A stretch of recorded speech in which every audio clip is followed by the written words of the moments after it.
Struggling single mom finds sympathy. I said, I have some in my backyard. Save. I'll go get it for you. Do me a favor, Mr. Richardson. Change the place where you keep your money. It's safe where I keep it. Not anymore. Now, she looks for compassion in court. He loaned you $400. Yes, he did pay me $400. You wrote loan. I wrote loan because it was not a loan. I gotcha. I don't believe you. Judge Judy, you are about to enter the courtroom of Judge Judith Scheindlin. This is Judge Judy. Jamie Cox is suing her former employer, Brian Richardson, for unpaid babysitting fees, the return of a chief, and pain and suffering. Order. All rise. The honest case number 30 on the calendar. The man of Coxville, Richardson. Thank you. You're welcome. Judge, party's been sworn in. You may be seated. Ma'am, have a seat. Please. Ms. Cox, this is what I gather this case is about. You met Mr. Richardson because you both have children that go to the same school. We do? Okay. And your child is how old? She's 6? And how old is your child? 7. And according to you, you made an arrangement with Mr. Richardson that in exchange for babysitting for his 7-year-old daughter, that he would barter a Jeep that he had for sale for $100. Fastla, that you fulfilled your end of the contract, and that at some point he took the Jeep back. In addition, you say you fully paid off the Jeep by working, and he owes you additional money for babysitting.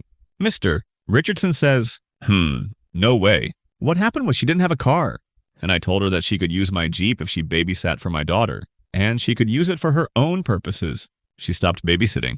I took back my car. That's your defense. And you also claimed, in addition to the Jeep not being sold but just loaned to Mimis, Cox, you claimed 2 loans to her that she hasn't paid back. Okay, so that's the case. When did you start to use the Jeep? In the end of October. And is that when you started to babysit for his daughter? Yes, ma'am. Okay.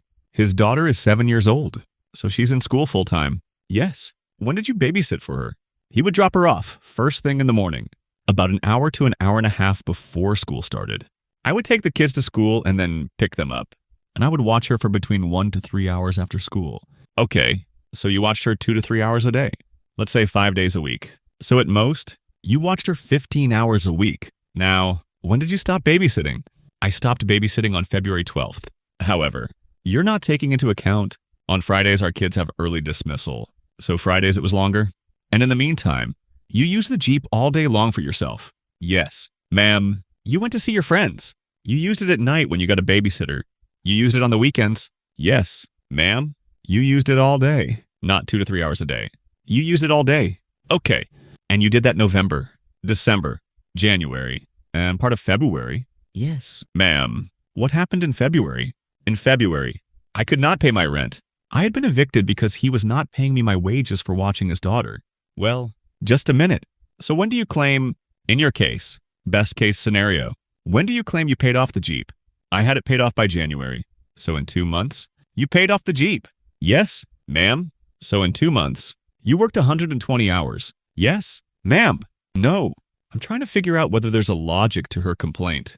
Yes, ma'am. So in 2 months, you paid off the Jeep. And that's when he started to pay you. He was supposed to pay me. He was supposed to pay you. How much was he supposed to pay you? Minimum wage, which is, you're making this up as we're going along. Don't make it up as we're going along. If you made a contract, he was supposed to pay me $8 an hour. He was supposed to pay me $10 an hour. How much in this contract was he supposed to pay you? $8 was like $31 an hour. Well, giving you the benefit of all the hours based upon what you told me and what you said in your complaint, was Brian was selling his 1944 Jeep Laredo for $1, $500, and he needed a babysitter. But based upon what you told me, you never worked off the $1. Fam Selbad, I used the hours that you gave me, not 2 hours a day, but 3 hours a day. Times 5 days a week is 15. Times for 2 months, it's 120 hours. Times the minimum wage is $8 an hour. Comes to $90, 60. Add the $0, Dracian. It's nowhere near $100. I also watched her Saturdays. A lot of Saturdays. Fridays were longer hours. I would watch her when he would go out. I have all of the hours that I've worked. I ended up watching her for a total of 277 hours. So when he turned the car over to you, I assume that you finished working this off because that was your agreement. You know, I don't believe this story for a minute. And then you were supposed to get paid? It would seem to me that a smart lady like you would have gotten the title to the car. Did you? I did not. You did not. He always had a reason why he couldn't transfer it. No. He always had a reason. But you kept going back. I did. You kept going back, and you kept using the G. My daughter was being diagnosed with lupus, which is a horrendous disease. I know all about lupus. I needed a vehicle. I needed a vehicle to be able to take her to the hospital. Listen to me. I got you. I don't believe you is my problem. I think you needed his car. He let you use the car, and he let you use the car for all of your purposes with the exception of the time when you were taking care of your daughter and his daughter, going to school and picking her up from school. And then something happened.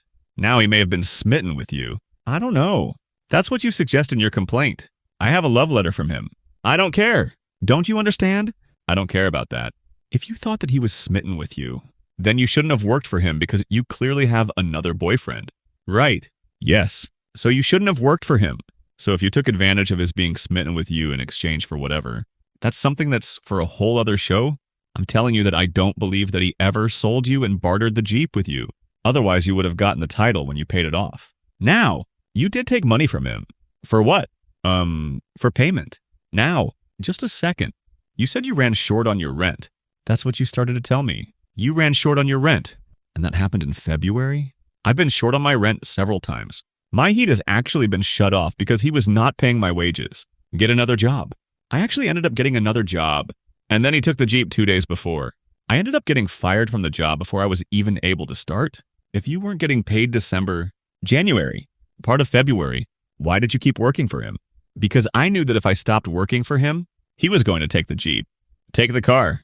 I had no way to get my daughter to the hospital. They were going to take the car because that was your arrangement. You could use the car as long as you picked up his daughter from school and dropped her off at school. Go ahead. Ma'am, she lives a block from the school. That's how I met her. I saw her walking her little boy to school to pick her daughter. Her daughter's in my daughter's class. And the babysitter I had smoked nonstop all day. And I didn't want my daughter over there. So I was looking for a babysitter. And I seen her walking to school. And I thought, well, she needs a car. I'll let her use my car. You don't say she needs a car? You didn't know that until you started to talk to her. Right. Yes, ma'am. Okay. So you started to talk to her. And I told her, I said, hey, I have a Jeep. You could use it. Do whatever you want to with it. I'll insure it. I'll get plates on it in exchange for watching my daughter 1 hour in the morning and an hour and a half to 2 hours in the afternoon. Every other week, ma'am, for 9.5 weeks. She didn't watch her every week. I have split custody with my ex-wife. I have my daughter 1 week. My wife, ex-wife, has her the other week. So it wasn't all that. It was half of that. I see. You left that out. I apologize for leaving that out. You should have put that in. Okay, so it was half the time. So it was a period of 9 weeks. Yes, ma'am, every other week. So 4 to 5 weeks is all she watched her total. And like I say, an hour in the morning and I do visits in the afternoon. That's fine. I got it. Yes, ma'am. Okay, now I want you to tell me about the money. Okay. She watched my daughter for a total of 1 week to start with before she started coming up short on rent and needing it. So the first time, she said, I'm $200 short. So I said, well, Jamie, I can lend it to you. So I did. I had it in my pocket. Did you know what kind of work she did? She don't work. Well, how does she support herself? I have no idea. Ma'am, how do you support yourself? I was working for him. Before that, I was a bartender. A bartender for whom and during what period? I was a bartender from the time I got to Colorado, which was in June of 2015 until October of 2015 when my car broke down. I worked in Colorado Springs. I live in Pueblo. It's about a 40-mile drive. Okay. So you worked for 3 months? Yes. And where did you live before that? Washington State. And what did you do there? I was a bartender there as well. Okay. How much money in total did you give her? $600. Ma'am, that's the loan that I loaned her. I gave her money all the time. Whatever she needed, I gave it to her. Like what? Well, her coffee pot broke down. I bought her a coffee pot or DVD player. I give her $20 on 2 occasions. We're not talking about earth-shattering amounts of money. DVD player? You bought her, or you gave her? I bought it for her. A new one. Yes, ma'am. And a new coffee pot. I bought her a necklace. I bought her shoes. I bought her anything she asked for. I got it for her. Well, Mr. Richardson, it sounds to me like you were more interested in her than, ma'am. She told me the first week that there was going to be no relationship between me and her. That's what she says. And I was cool with that. I just needed a babysitter. Well, then why'd you buy her a necklace for rients? I understand. I mean, She's watching my daughter, and the kids need to watch. I mean, I don't know. I bought it for her. That's ridiculous. All right. Tell me about the money. Okay. Like I say, ma'am, the first week. She hadn't watched my daughter 1 week, and she was short on rent. So I lent her $200 the first time. Everything was cool for another month. Then she's going to get evicted the next day, or the landlord's coming over in an hour and a half to throw her out. So I told her, I said, Jamie, I don't have that money in the bank. I said, I have some in my backyard saved. I'll go get it for you. And I did. I got it $400 for her and gave it to her. And she never has paid me nothing back. Do me a favor, Mr. Richardson. Change the place where you keep your money. Well, I had it. Okay. It's safe where I keep it. Not anymore. It used to be safe. It's not safe anymore. Yes, ma'am. All right. Be smart. Judge Judy continues in a moment. And later today, you told her you were going to pay her for the furniture. Unfortunately, your choice of language was such that the camera operator here can't take a picture of it. Would you like to show Shakespeare, please? The, real cases. Real people. Judge Judy. Jamie Cox says former employer Brian Richardson owes for babysitting fees the return of a Jeep and pain and suffering. Brian is countersuing for unpaid loans and harassment. So the next time was $400. Yes, ma'am. What date was that? I'm not sure the exact date, but I have it right here where she wrote it on the, what she sued me on for the $400. She didn't mention the other $200, but she did mention $400 of it. Can I see it? Yeah. Loan. Right here. $400. She didn't mention the other $200. And I have a text message here, ma'am, that she even says, I thought that was a loan. Just a second. Well, you indicate that he loaned you $400 or... Yes, he did pay me $400. No, didn't say paid. You wrote loan. I wrote loan because it was not a loan. It was payment. You wrote loan. This is what your out-of-pocket expenses. Groceries. You say, for 9 weeks. A car seat that was ruined. A stroller that was ruined. Thanksgiving. I provided $150 replacing what Brianna destroyed. That's your daughter. I suppose. Brianna is your daughter. Yes, ma'am. Right. Credits. Brian paid $0. Handed me $20 on 2 occasions. DVD player, 20 occasions. Loan, $400. That's what you wrote. Loan, $400. Yes, because that's what he was claiming that it was. So I even took that $400 off of here. Good. Complaint is dismissed on the count of claim. No, ma'am, I'm awarding you. Sir, $400. We're done. I have a police report about harassment. Ma'am, that she was harassing me constantly, and I called the police. Did you file for a protective order against her? Right here. Ma'am? Yes. Ma'am. The harassment order. May I see it? May I see it? Did you get a protective order against her? No, ma'am. I did not get a protective order. Well, the first time, one of her friends at school came up to me threatening to beat me up because I took my Jeep back that she was working off. That was the first, and I didn't say nothing about that first time. The second time, some lady comes up to me. I find out it's her mom. She comes up to me. Brian. I said, yes, ma'am. She says, I'm her mom's name. And she said, I want to tell you what a low-life piece of you are for the way you did my daughter. So that time, I called the cops, ma'am, because I wasn't nothing but, why didn't you file a protective order? Not against her, because so far, it's just her mother that harassed you. Well, she was just down here visiting her, so she wasn't going to be there long anyway. Complaint is dismissed. Judgments on the client are claimed for $400. Ma'am, we're done. Ma'am, we are done. Why is that? Excuse me. Step out. He wrote me a love letter and bought me a diamond necklace before I'd even ever met him. I gave her the diamond necklace before she was my babysitter. I baked him cookies and I returned the necklace the very next day. I mean, it wasn't nothing big. You know, very difficult. I've almost lost my child 3 times because of this. Very big mistake. Trying to be nice to her. And I couldn't believe she didn't want to give my Jeep back. You know, I've gone into labor because I have to walk everywhere, being more careful about picking my babysitter. And now, the next case. All parties in the matter of Sonkrant Nichols. Step forward.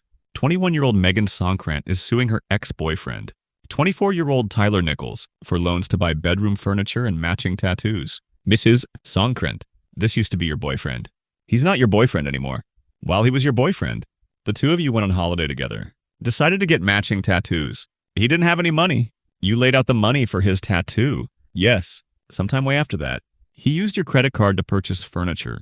So there was a loan for furniture for his apartment. He still hadn't paid you for the tattoo. Right. Correct? Forget about the tattoo.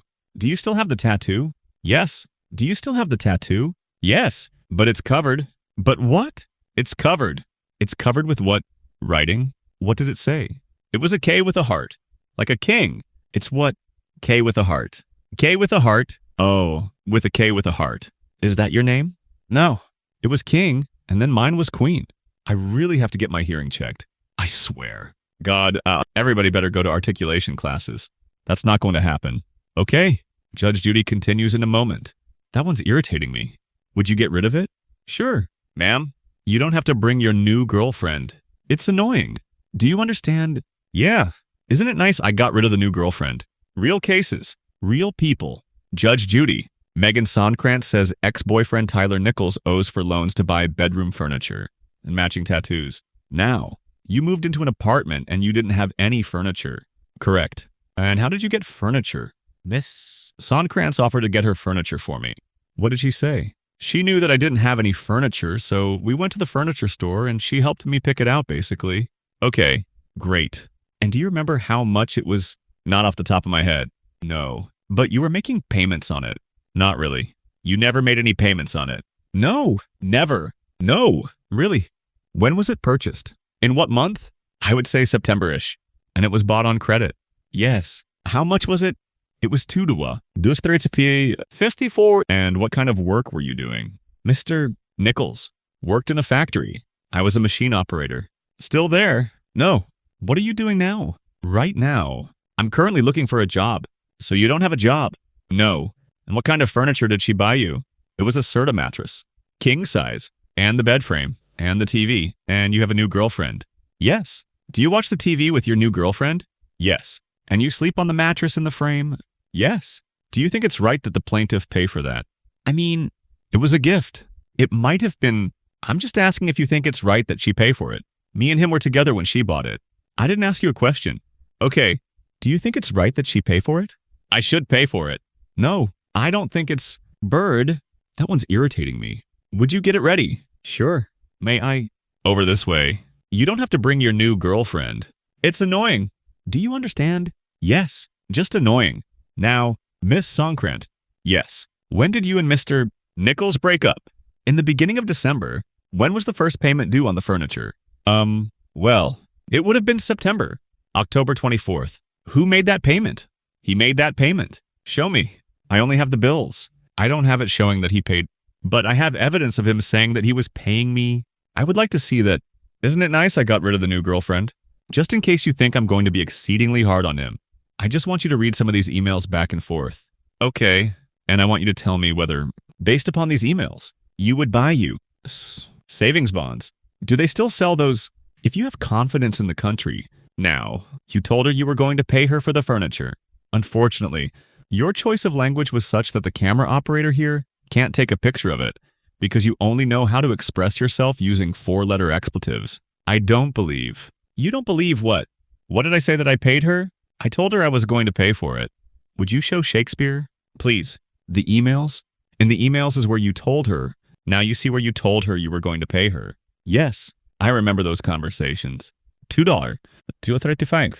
Judgment for the plaintiff. Good job. I need to excuse you. Ma'am, step out. Judge Judy continues in a moment. And on the next Judge Judy, we had talked for so long, and then we were together, and then we were just in the moment in Miami. No, she actually walked into my apartment and seen everything. He picked him out, and I was like, because it was like, I can make it universal. You know, decided I had the need to sell. I'll always be a queen. So, just had all the stress going through it, and I will not put my thing in any names. I'll go for people that actually have their own money. Basically, there's a lot of stress on it, and can offer more than words. I just hope you never think about it again. Bank is closed. Bank is closed.